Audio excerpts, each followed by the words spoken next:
I remember how to do this.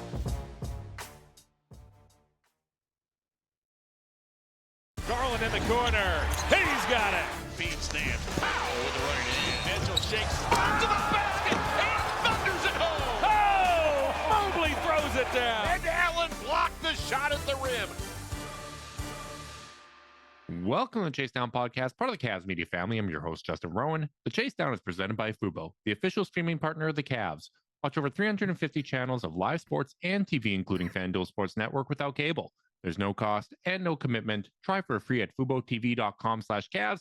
Your Cleveland Cavaliers are streaking. They have won 11 of their last 15 games, 4 games in a row, and have swept their home and home against the Orlando Magic. Joining me today to discuss it is my co-host, Carter Rodriguez. Carter, how you doing, buddy? I'm doing good. It felt, it really is starting to feel like the team that I really loved watching last year. They're different. But they are exhibiting the same habits that made last year so much fun for me. I just think their effort level has been so consistent. Like, we were in the first quarter of the game that was in Orlando, and I said to our Discord server, like, "Hey guys, just so you know, this is the kind of game we're probably gonna lose. Like, like Magic are well rested. Cavs are on a road back-to-back. Like, it's like the worst possible combo. 3-4 for the Cavs. And they go out and just put together a really, really professional outing, I thought, start to finish, to win that game. And in this one, I just thought it was really, really a mature game for this group. We will start the conversation, I'm sure, with Donovan Mitchell.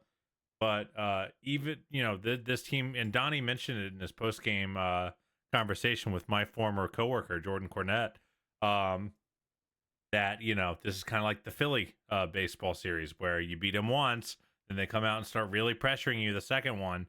Cavs turned the ball over a bunch early, looked sloppy, but then just settled into the game, gradually took control, and really never let it go, and held Orlando to under 100 points.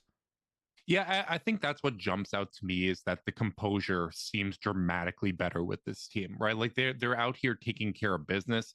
And I thought that there were a lot of opportunities in both of these Orlando games where this team earlier in the season would have lost their composure, right? Like, when you get into foul trouble in that first game in Orlando, there's a free throw discrepancy. You know that this is a very physical Magic team. That's a spot where the Cavs maybe, if they wouldn't lose their composure, you'd at least see more fractures, right? You would see them rush a little bit offensively. You would see them get back to some of those bad habits. And it's not like they played perfect games in either of these ones. The turnovers are still something that I've got my eye on. I would have liked to see them hit a few more free throws. I think they made things a little unnecessarily difficult in that regard. But I thought the composure in both of these games showed a more mature version of this team, right? And of course, with anything, it's how you sustain it. The Orlando Magic, while they're not a bad team, they're also not the type of team that the Cavs are measuring themselves up against if they are playing at their best possible level. But I do think that this is a team that's challenged them in the past, a team that does apply a lot of physicality. And when you see them go down 11 or early in this game, it's a chippier game than even the first matchup between these teams. Orlando doesn't want to get swept.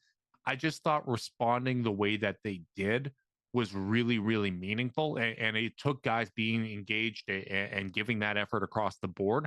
But a lot of it obviously started with Donovan Mitchell, who was just absolutely phenomenal in this one. He was bananas in this game. And I think it really goes to show that playmaking isn't just passing the ball to guys for assists. He finishes this game with a 1-to-1 assist to turnover ratio, but I just really thought he got the guys moving in this game. And a lot of that is by just being ferocious as a downhill attacking player. I asked Tony on our last podcast, do we maybe need to get Donovan a night off? Just legs looked a little heavy at times over the last couple weeks. Oh, they looked light tonight, brother. Just turn the corner on Anthony Black. on Jalen Suggs, on Tyus Jones, anyone who and Desmond Bain, anyone who had the misfortune of having to guard Donovan. He was just so ferocious with his attacks.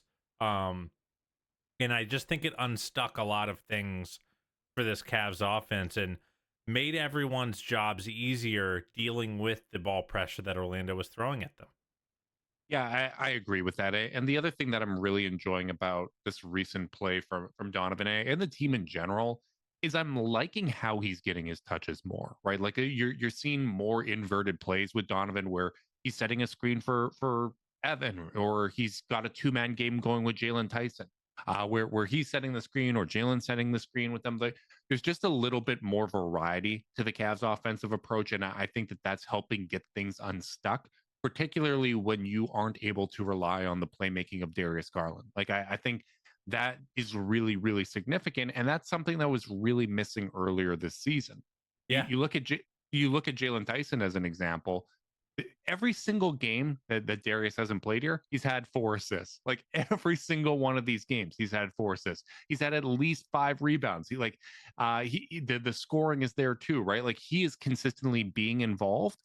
And I think a lot of that does come from the play of Donovan Mitchell, right? Like even if it's not Donovan passing to him directly, it's getting his teammates involved in a variety of different ways, the coaching staff implementing him in those kind of inverted ways and finding creative ways to get him the ball or to get other guys the ball off of him.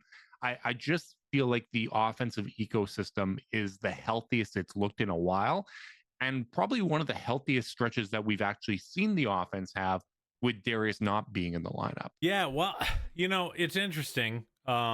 Because I don't know if I all the way agree with that. You look at the starting lineup that they've been running out, it hasn't been great offensively in these games. It's killing teams defensively. Mm-hmm. What I will agree with is that they're working harder and smarter to generate good looks with very unoptimized personnel offensively. Like if you're gonna play Donovan, Jalen, Dean, Evan, and Jarrett together, you're with Dean in the form as a shooter that he's in, with DeAndre Hunter in the form of a shooter he's in, with Lonzo and Craig both slumping. You're basically committing to only playing 2 guys who can shoot the ball consistently well right now, which is Jalen and Donovan. And there's not really a lot of options with Darius, Sam, and Max out. Like those are the guys who aren't as streaky, who are a little bit more reliable in terms of shooters and just on ball playmaking as well. And what you're seeing is everyone just kind of having to find inroads to step up. You're seeing Tyrese Proctor come in and give you 14 really good minutes in this game. What an exciting couple games he's had on the floor, really showing some of the potential that has us salivating.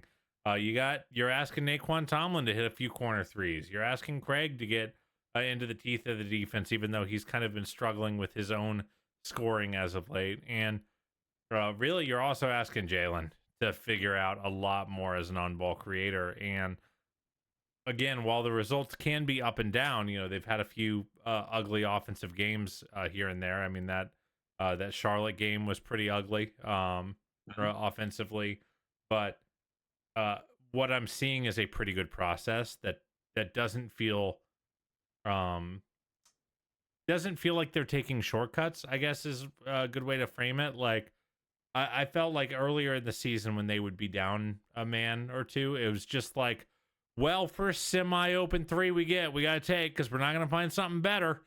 Mm-hmm. And that's just not what we're seeing right now. I mean, nothing better than that Jalen Donovan 2-man game to show hey, we can press an advantage. We just have to be clever about how we do it. Yeah, I think what I was trying to get at is almost a process over results. Like right now, when you're looking at the Cavs over these 6 games without Darius, you're right. The offense hasn't been great, right? Like it's just outside the top 10 if you're looking at that stretch. And I think one of the biggest culprits of that is the turnovers, right? Like Darius does a better job than most taking care of the basketball. You look at the last 6 games, the Cavs are actually 28th in turnover percentage. Like it's bad. They're turning over the ball a ton. I just Nice feel like progress in this game, by the way. Landed with only 14 after a bunch early.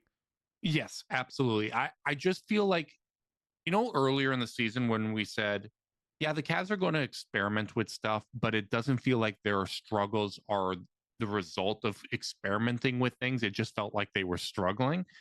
This right now feels like productive struggle. This feels like we're trying to find creative ways to get multiple guys involved, to have 2 and 3 man games with guys that don't typically do this. And we're doing it without the bulk of our best shooting on the floor, right? Like, you do not have Darius out there. You do not have Sam out there. You do not have Max out there. I understand, this sounds like a Dr. Seuss story, but you're missing Darius, you're missing Sam, you're missing Max, and you're missing I do DeAndre. not have Max, Sam. I am. No, and and you're missing DeAndre, who is not shooting well this year, but still, relative to the other guys on the team, has more gravity than, let's say, a Naquan Tomlin. So the fact that rather than the ball just moving around on the perimeter and it never really getting the defense in rotation, never really challenging them in any meaningful way, I feel like, given the circumstances, this is the best that I've seen the Cavs look when it's working with these types of limitations in terms of offensive personnel. Yeah. Now, obviously there are stretches that look awful. Like, I did not get to watch the Charlotte game live, but I saw the reactions live. I was checking in, on the game threads and all that kind of stuff. I saw what people were tweeting. Just sipping a Mai Tai, watching everyone throwing a fit. Mescalitas, baby. It was a beautiful week. I was watching that game back the next morning, and the first half I was sitting there thinking, everyone's being a bunch of babies, man. Like, what is this? Like, this isn't that bad. And then I watched the second half. I'm like, oh, okay, I get it. I get what the offensive struggles were. This is really, really tough. I understand why Carter labeled the video "winning ugly."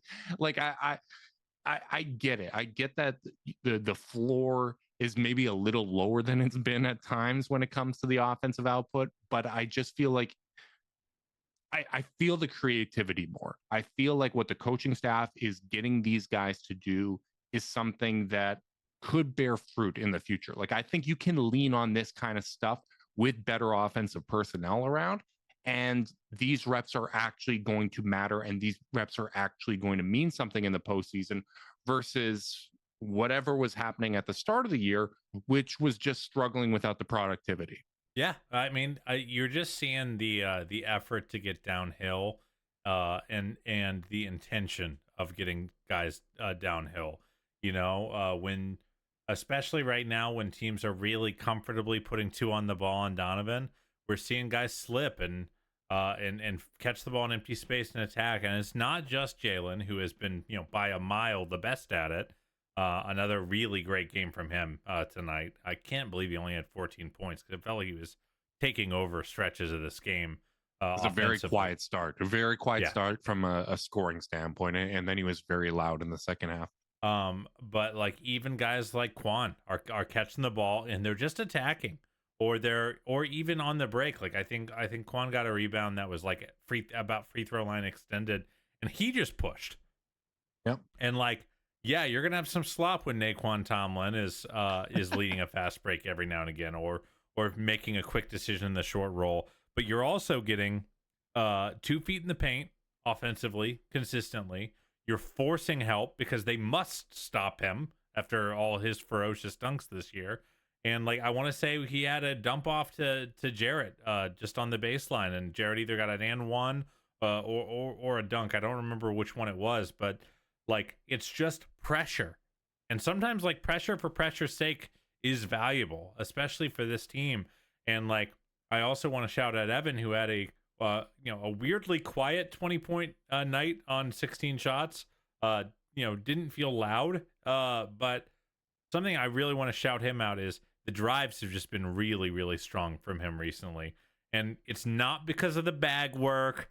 It's not because of the jumper and the threat of the jumper. It's because he's big, tall, and long, and very good on his feet. And so when he's running these inverted pick and rolls right now, the teams want to hedge and recover on, because you don't want to switch. And generally they don't trust the handle and the playmaking enough or they don't. They're gonna say beat us with that. Yeah. Instead of doing what he did earlier in the year, which is kind of do that freeze dribble, hesitate, and let the hedge happen, or try to like capture them into a post up. He's just going. He's just going straight to the rim, and Evan Mobley with a step towards the rim can use his preternaturally gifted finishing ability, his length, his explosion, and he can get clean looks. So like I just think we're seeing up and down the roster, even without the personnel to get downhill consistently. They're doing it because they're choosing to do it. And I think that's something like when I was angsting about this team earlier in the year, when I really didn't like the offensive process, I think I was a little worried, like, oh, maybe they just can't play that way anymore. You know, maybe their personnel has changed just enough that it's just too hard unless they're 100% healthy. And I think what this stretch is showing me, when they're as unhealthy and as like wiped out from a position group perspective as they've been all year, that they can still figure out ways to do it. And that gives against a still very good Orlando Magic defense. That's a really encouraging thing to see. I think it's really important. And both Evan and Don being so good to start this game felt significant to me as well, because this is a matchup that Evan struggled in the past. Like it's been tough for him to be very productive against Orlando at times because they are very large. They throw a lot of physicality at you. The guards are able to be physical. They have length. Obviously, no Franz Wagner, so that changes things a little bit here. But I thought the assertiveness in this game and really with his recent play in general has been a lot better, as you noted. The halftime interview too, he said one of the things he's focusing on is just going over guys, right? Like don't hesitate, just finish over them. And I really love seeing that, right? Because I feel like Evan's struggles, when they occur, usually are the result of overthinking, right? It's that one pivot or that one pump fake too many rather than being decisive. I love seeing him going up and finishing over guys. The one thing I'd love to see is for him to take a page out of Jarrett Allen and like actually go out and finish over guys. Like go try to jump over some dudes. Go like do the Statue of Liberty dunk. Because at the very least, when you're trying to go up and over guys, you're going to draw more fouls in those situations, right? Like you're able to initiate and sell that contact at a higher level. And for Evan being as long as he is and a taller player than Jarrett Allen, I feel like he should be able to have some of those plays and some of those easy kind of springy getting up buckets. Not to sell Jarrett short, but I think that's something that I'd like to see more from him. But I really, really did like the assertiveness. I thought he picked his spots really well in this game. Still a few times where it feels like there's a little bit of a hitch in the jumper or a little bit of hesitation with that jump shot. I would say you're even seeing the hitch on the free throw right now. I think he's really got a there's a pause at the top from what I can see. Yeah, whether it's over All-Star break or whatever, you hope to see him kind of refine those mechanics just a little bit, because I do feel like been just a little bit of slippage there. Don't know why, but like, and maybe that is a factor in his willingness to go up and over guys. He's having a career worst year from the free throw line, 64%, went 1 of 4 tonight. But the reality is you just can't play that way. And I mean, how many times with these elite foul drawers do we see that? I mean, even 64 is like 1.2 points per possession. That's really good. Like that's a really, really respectable number, and like you're going to be generally happy with that over the life of a season if you're getting to the line a lot, putting guys in foul trouble, getting your team in the bonus. So when Donovan or Darius get hip checked 40 feet from the basket, they get to walk to the free throw line. So it's a very selfless thing to do, is to go up for those and attack the defense. But I think it's something to your point, he can continue doing better at.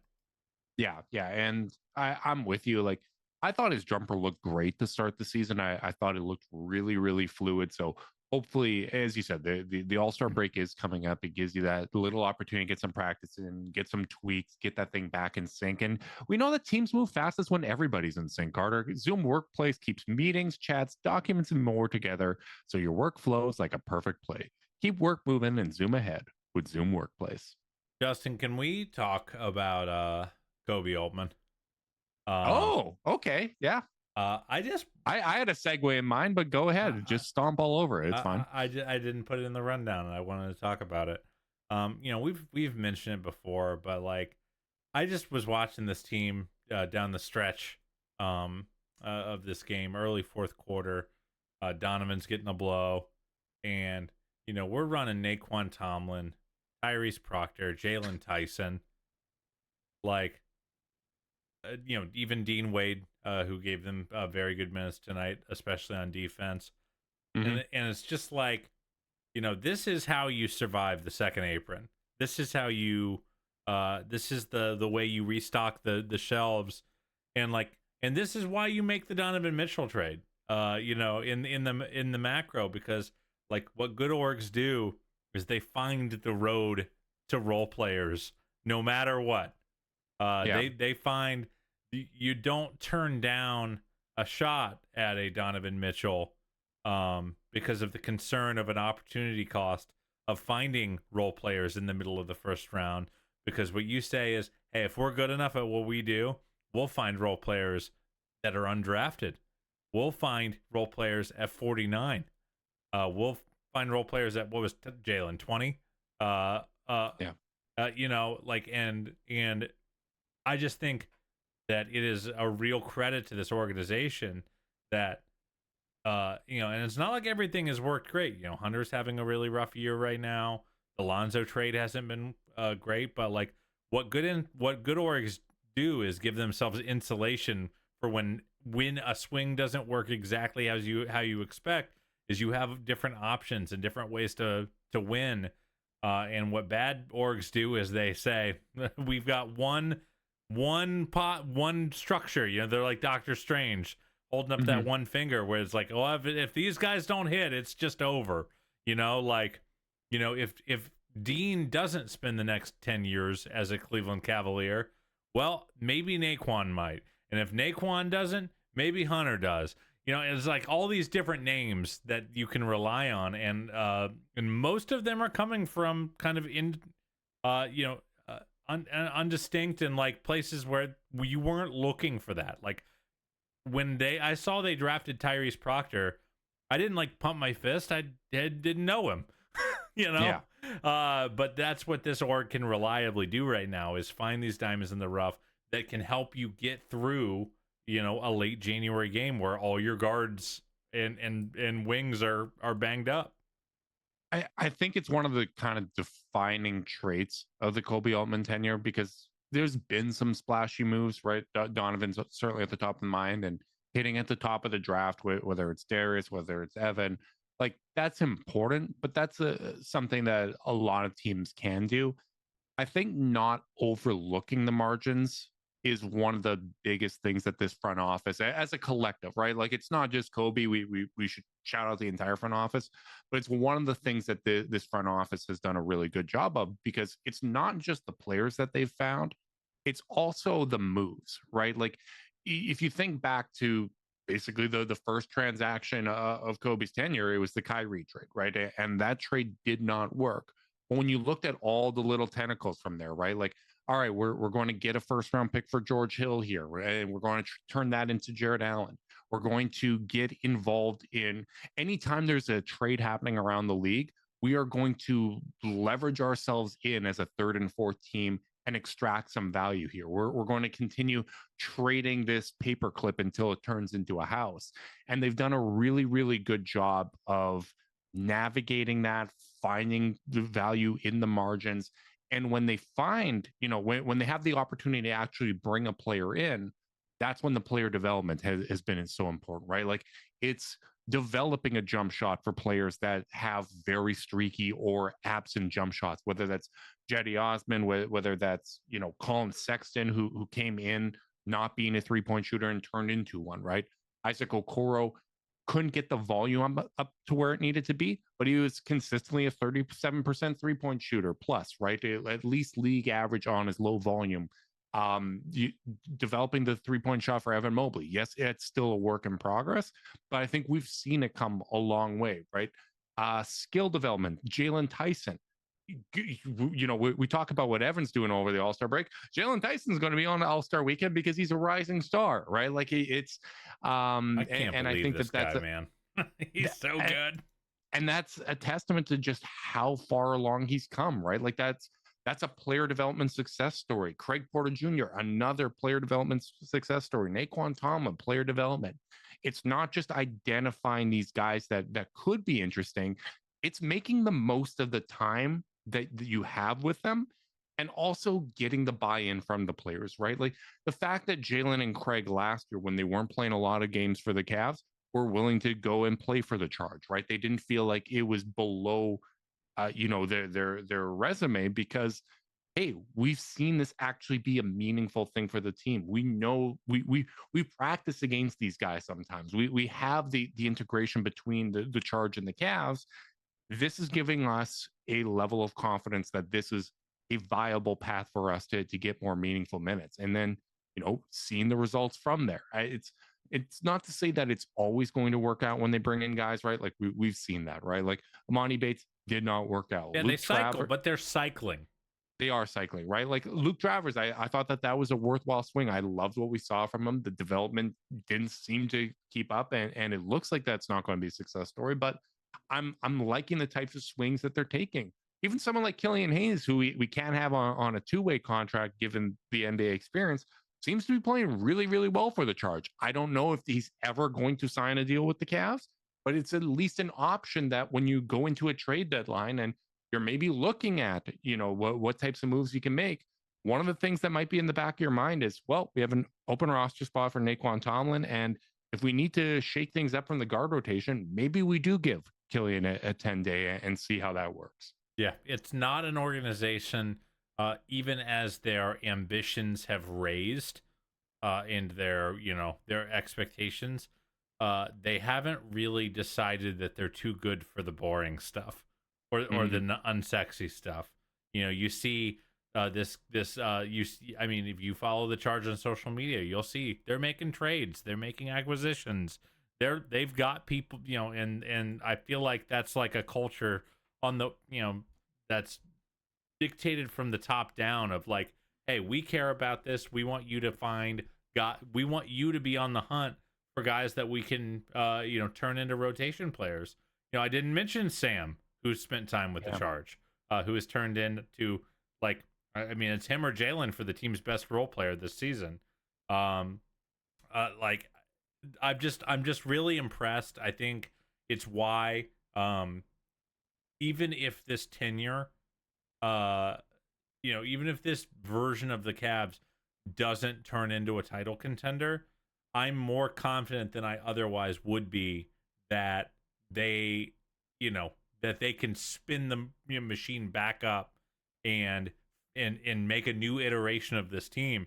And like, that's the stuff I was begging for when this team was among the dregs of the league, is like, hey, do I trust in the overall organizational competence of what I'm watching, so that even if, because winning a title is hard, requires luck, requires all sorts of things to go your way, but like, do I trust that this team and this franchise is going to consistently think and succeed on the margins in a way that will allow them to be in that conversation?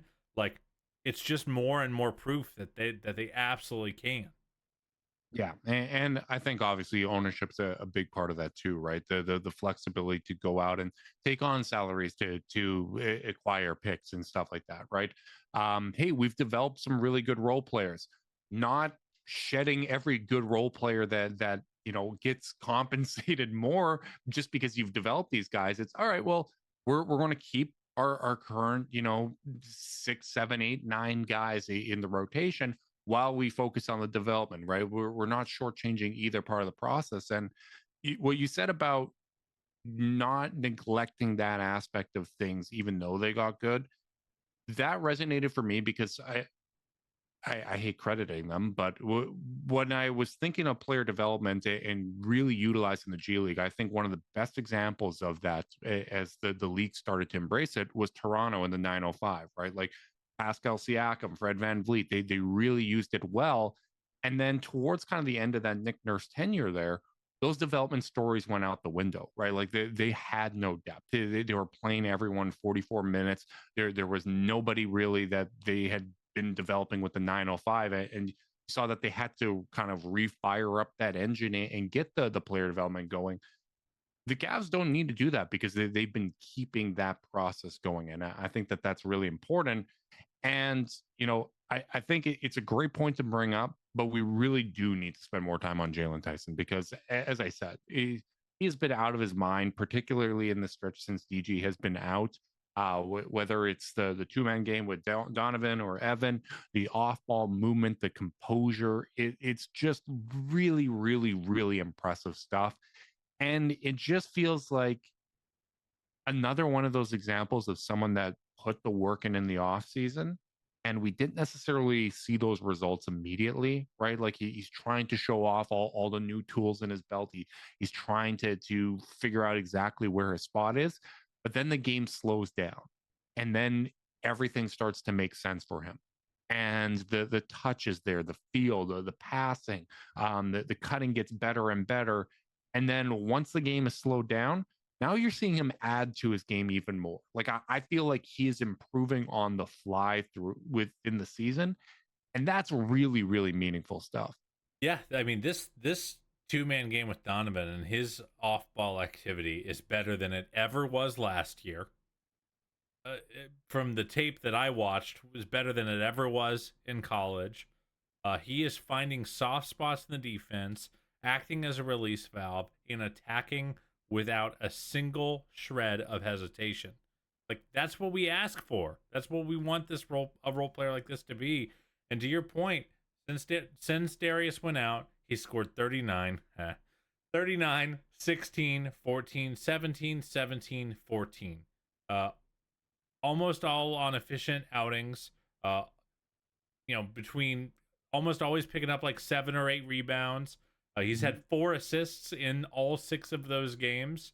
Now the turnovers have been high, so like that's where you're seeing the stretching of himself. Though some of those are just like he's had like 1 dribble off his knee turnover per game. There's been some bad ones. There has been absolutely been some bad ones, and he knows it. You can see him working through it. But like these are the kind of reps that I want to see, because if this team is fully healthy, all those reads are 10% easier than the ones he's having to make right now. Yeah. And the floaters, he'll have an extra step of space more than he has now. The threes should be more open. I mean, he's really not getting a lot of open threes right now. No, he's not hesitating. Yeah, teams are flying at him. The rebounding, the contested rebounding. By the way, I did want to shout out Tyrese. A couple really nice contested gang rebound possessions in this game. The kind of stuff we ask the smalls on this team to do. But Jalen is just really adding everything, and like, when we were talking about the development of the role players on this team, there's a lot of like taking a D prospect and turning him into a C plus, taking a C plus prospect and turning him into a B minus. Jalen feels like one of the first ones where it's like, guys who get picked in the 20s in the first round do not have a high success rate of even making rotations. Yeah. Let alone on teams that have, finals hopes associated with them. And I feel like this is one of their first times where they've turned maybe like a C graded asset. I'm not saying Jalen was like a C level prospect. Yeah, but I get what you're saying. But like that's like a C level asset, and it's looking like a B plus, and like that's a huge jump. And like that's what a good development program does, is it's like diamond in the rough, singles, singles, singles, and Jalen looks like a home freaking run right now. Like I was hoping that he would be a guy that we could turn to, like that he would show enough this year that we could turn to him if we really needed to change up the vibe or the energy.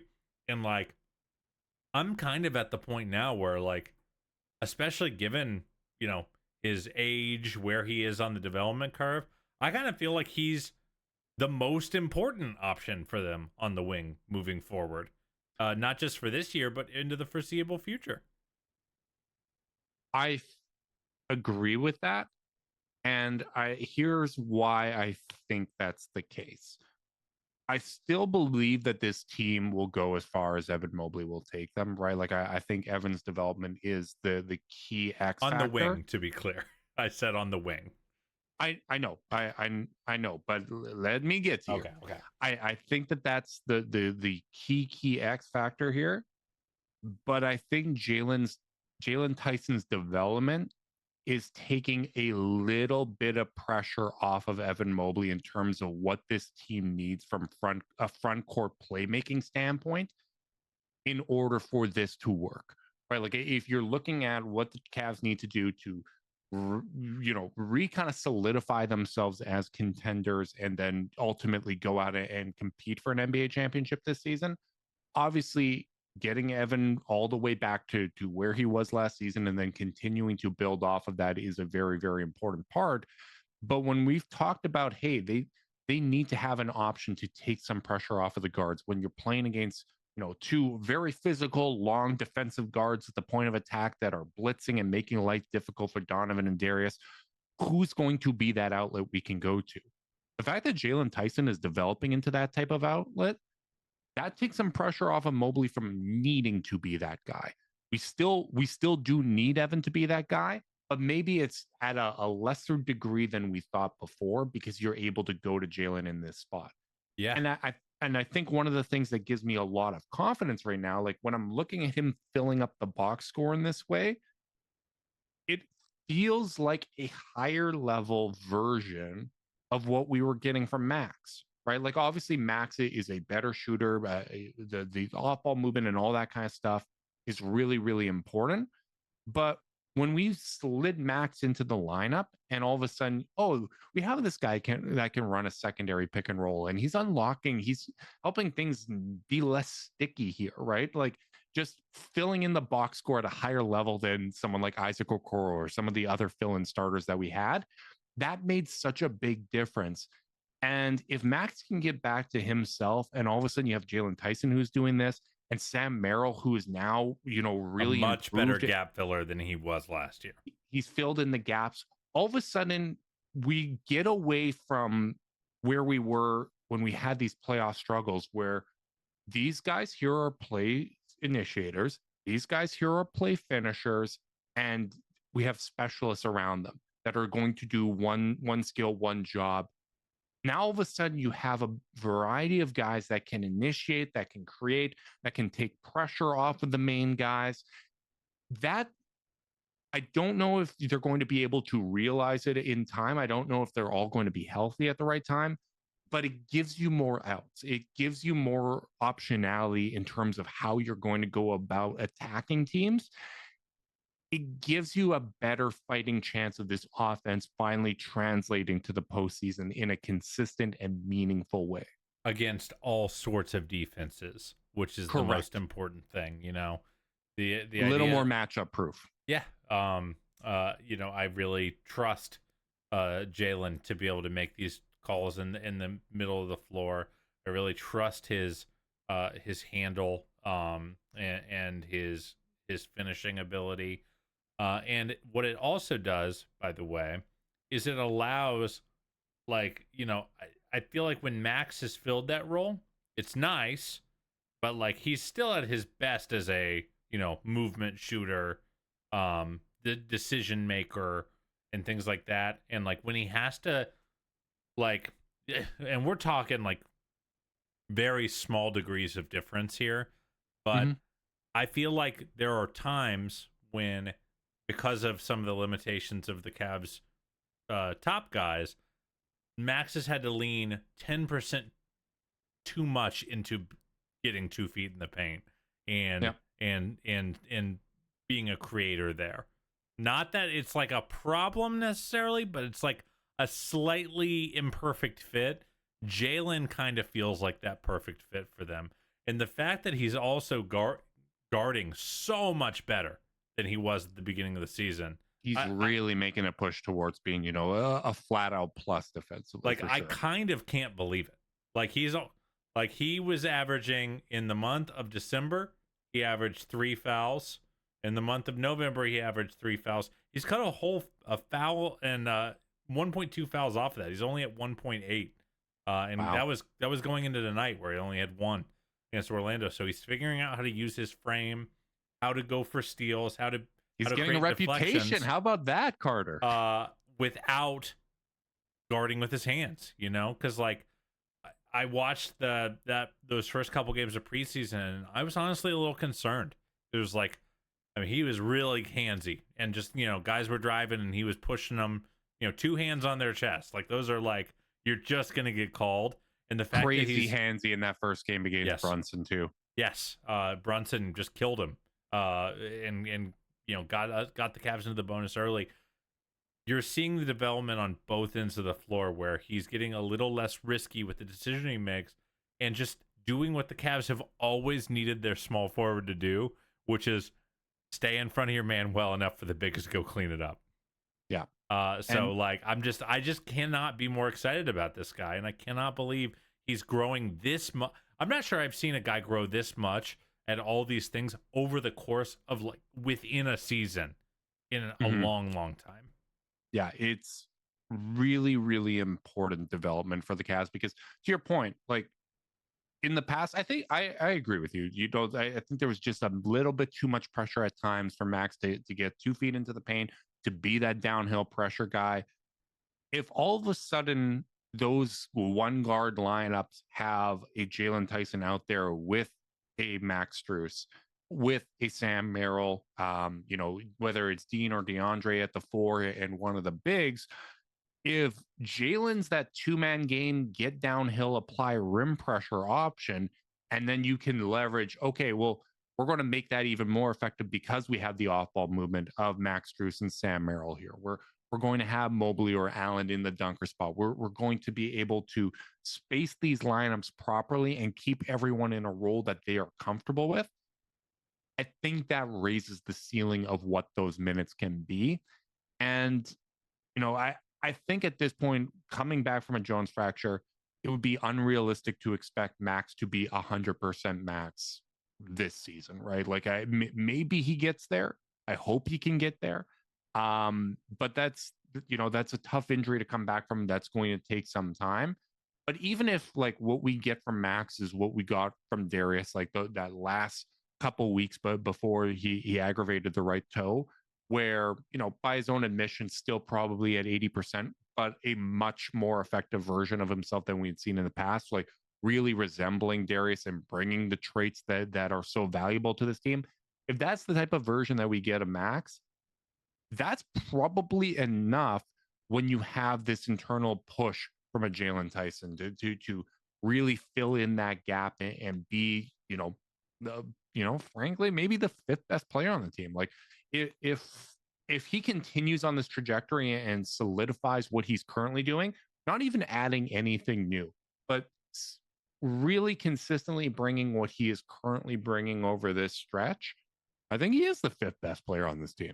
If I may be a little respectfully messy, Justin, I think he might be the 4th best player on the team this season. You could argue he's been as good as Jarrett. Yeah. I just think Jarrett has much more impact on the defensive end. I tend to agree, but the fact that you can even discuss it is pretty amazing. And, you know, I mean, for every yin there's a yang, so I think there's a representative. You know, if DeAndre was playing the way we had hoped, then maybe that changes things. By the way, and I know we're getting close to time, something else this 4-game win streak does is makes it easier to give these guys time. There's just not pressure to say, Darius, we're kind of in the reevaluation window. How you feeling, brother? Can you get back out there? Like, you know, it just makes it easier to absorb these kinds of, you know, any setbacks or challenges or things taking a little more time to get right. Like, even DeAndre, like, I think it's probably really good for him that he's getting a couple days to rest, to get his body right, to reset. Because again, like, without belaboring the point too much, like, he is not the player that he's been this season. That is even if the biggest DeAndre Hunter skeptic in the world, if they go, see, that's what I said, he's never been a 30% 3-point shooter. Yeah. So like, something that when you're in a prolonged slump like this, as a fan, you can almost forget that there's a chance that he regains his form. Yeah. Like, and if he regains his form, then things really change for this team with Jalen's kind of explosion onto the scene. So I just that was my last little point. Is just like winning these games when you're beat up has such a spillover effect for the overall timelines that your team gets to operate on. Yeah, I think it's so important that Jalen is taking that pressure off, right? Like that gets back to what I was talking about with Evan being that outlet, right? Like the more guys you have filling roles and doing a variety of different things, it just makes things easier. It gives you more options to go to. And even this stretch, you said it earlier, but I just don't want to get out of here without mentioning just how good Tyrese Proctor looked in these 2 games against Orlando. Like I still think ultimately he's going to need to add more weight. Like he's basically going to need to have like the physical offseason that Jalen had, right? Where getting his body to that NBA level, getting that kind of physical maturity. And I don't want to minimize like I think you're correct in saying like this type of leap that we're seeing from Jalen Tyson isn't something that's typical, right? Like it's not typical in general. It's not typical to see someone improve like this throughout a season. But I can absolutely see, like, from a composure standpoint, I can see Tyrese Proctor making the type of leap to turn into a rotation player next year, right? Like, if he gets his body right, the things that he does and that archetype as a player is really, really valuable in the same way that what Jalen brought and why we liked him as a prospect is something that this team sorely needed. Tyrese Proctor doing what he does well consistently would give them kind of that backup guard, a big 6'5" guard with active hands that can shoot the hell out of the ball. That's a classic Rowan Roundup, gang. A classic Rowan Roundup. Is he not 6'5"? He's 6'4". I'm not, no. I'm not getting bogged down with this right now. He's 6'5" in my heart and in my mind, and probably on Basketball Reference. I'll see. But it's I happen to have his NBA stat page pulled up as you said 6'5". NBA.com is unreliable. We'll get into this another time. I will say he's up to 35% from 3 on the season after a few nice games, and like that is also incumbent. Is that he's a shooter in practice, not in theory. The old Dylan Windler for these boys. Oh yeah, when we're talking about projects that didn't work out. I know. Man, it looked so good a few times. But like that's no joke. That's an important thing for him, because he's taking 9 threes per 36. When he gets it in there, he's getting the shots up and they're starting to go in. And boy, does that really change the math for him as a prospect. To totally agree. I remain very enamored with him. I feel very, very confident that he is going to turn into a rotation player. I just feel good that what we've seen from this team makes sense to me. Like this is what we were talking about before, right? What the beginning of the year did not make sense to me. No, but what I said was, hey, this isn't a team that's demonstrated that they can flip the switch. It's going to take some time. It's going to be a gradual process to turn this tanker around, to get it unstuck from the Suez Canal and turn this thing around. It's going to take a little bit of time, and I think that's what we've seen over these last 15 games, right? Like 11-4 over the last 15. You had the blowout losses to Houston and OKC in there. Really could have won that Detroit game. Like that was a frustrating loss, a terrible loss to the Jazz, but great 2 games in Philly. Quality wins. Wins in San Antonio, home win versus Phoenix, a win against Minnesota at home. Like you're just seeing the 2 wins against if you lost these 2 games against Orlando, they're a half game back on you in the standings and tied in the loss column, which we know is the most important one to keep an eye on. Now you have a big gap. You're closer to the 2 seed than you are to the play-in. Like this is a really, really healthy, taking care of business stretch for the team that I think it's you can't help but raise your confidence a little bit at this point, Yeah, right? Like there's still a ways to go. They're not where we want them to be just yet, but over this type of stretch, this is exactly what I'd kind of be hoping to see. Yeah. Last thing I'll say, and you can tell we're feeling good about the team because we keep extending the end of the pod. The Cavs schedule the rest of the way, it's lightening up quite a bit. They were like, I want to say they're 25th in remaining strength of schedule. They've also played like 4 more games than every other team in the league. It feels like they're already at 48. A lot of other teams were at like 44, 45 going into this. So you start to see the schedule lightening up. Like in February, they play February 1st, 4th, 7th, 9th, 11th, and then they get the All-Star break. Like that's a lot of 2-day off stretches, within that early February stretch after a wildly dense January where I want to say they play 15 or 16 of their games on the season. So like the fact that they're surviving this January sprint the way they are, obviously they've got 2 left that can either make this feel really, really good or a little bit worse, depending on how things go. But like they're really chaining stuff together. And by the way, speaking of the February run where they have a nice gap between games, that's also their longest West Coast road trip of the season, where they make up a lot of the road games that they've played a very home heavy schedule so far. But it's so different when you're playing on the West Coast to have 2 days off between Phoenix and Portland, 2 days off between 2 days off between Portland and LA, 2 days off between LA and Sacramento. Like that kind of stuff just helps you kind of get a breather, get acclimated, get a practice in to keep your kind of habits sharp. So like that's as fortuitous of a road trip as you can get on the schedule. Totally agree. And we'll be going live after the Lakers game. Excited to see how they match up in that one.